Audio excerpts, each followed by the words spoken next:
How's it going, folks? We're back with another update about my progress on the pedal steel, but I also want to talk about something that I think will help anybody who's starting a new instrument for the first time or maybe just wants to get better at an instrument that they already play, and it has to do with the way that we practice things. So this lick that I just learned is one of the things that I learned this week, and it involves a new technique that I'm not familiar with that makes playing much more difficult. In the end, it's going to sound better once I get better at it.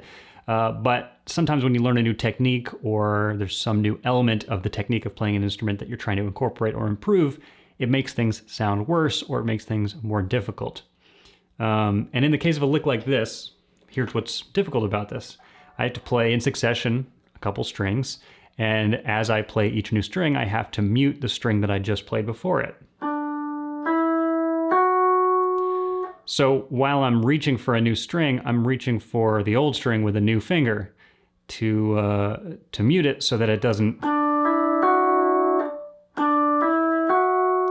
That's not super easy to do. It's a normal technique for pedal steel, obviously, but it's not something that comes naturally to me, so that was challenging. But here's the thing, most people don't know that you can practice like this. This is an option. If you're gonna play a lick like this, or really anything, you can break it down in such a way that if you really want to, you can practice it like this.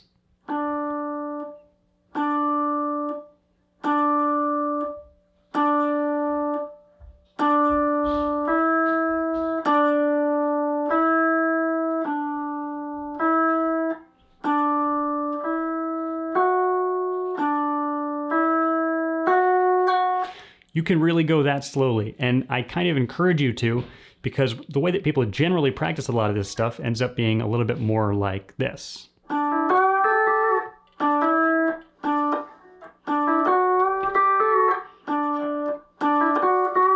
Right? You've probably done this before, or you've seen people do this where you're just trying to get to the end of the lick and just trying to reach that last note if you can, which kind of misses the point of the whole thing, because you want to play the lick, right? You don't want to just get to the end of the amount of time that the lick takes.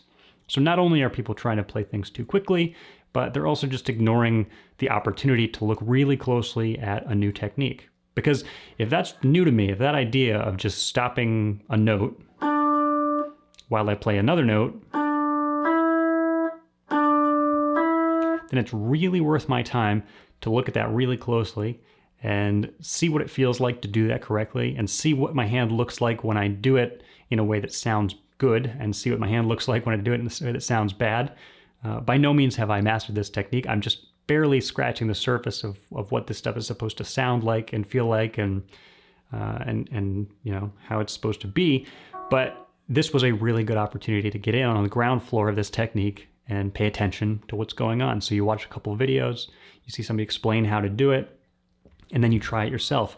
And don't feel like you're in such a big hurry that you can't do this.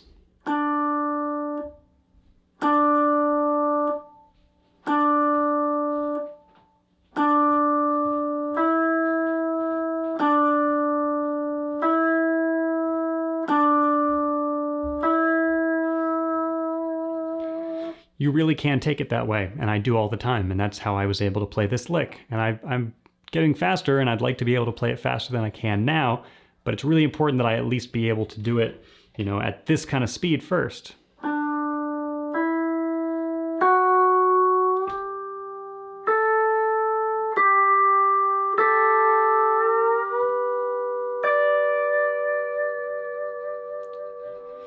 Aside from my lack of experience, that means that sometimes I'm a little out of tune, or there are going to be issues no matter what, but to the level that I've reached, that's as well as I can play it.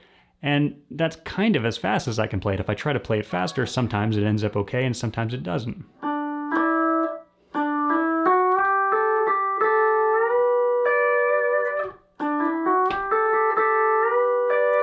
But a speed like that is really hit or miss whether or not I'm actually going to land it. So it's worth trying, it's worth seeing if I can do it.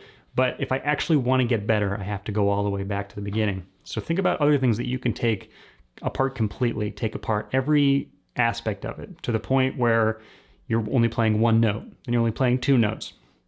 It could be that I just want to be able to do the part with the pedals here. So that's all I need to be able to do. Maybe that's too much. Maybe just this.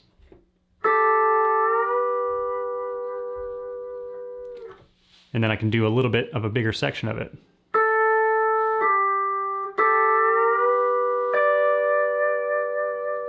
You know, don't be in such a big hurry that you can't focus that much on something like that, because when you hear players play things that are really simple, that sound really good, it's because they've paid that much attention to it. Yes, it's nice to play things faster if you can, if the music calls for it, but you'll find with the best players, when you slow down what it is that they're doing, and you listen to it, there's that much attention, there's that much care given to each detail like that. And I don't know about you, but I can't do that full speed. I can't start out giving it that much detail and that much thought. So I need to slow it down as much as I can. So I'm going to take another look at licks that I've used or that I've learned and see if there's things that I'm missing, if I need to fill in the gaps, and slow them down and break them down into even smaller pieces, and see what else I can do. But we'll be back again next week to see how that goes. Of course, if you're looking for other banjo content, then you can find that at patreon.com/EliGilbertBanjo. That's where I post banjo tabs and bonus practice tips and backup examples, all kinds of stuff that I don't post here on YouTube. So that's worth checking out. Of course, if you wouldn't mind liking this video and subscribing to this channel, that's a huge help as well to anyone who makes a living making videos like these. So if you do that, I really appreciate it. As for today, that's all. Thanks for watching. See you next time.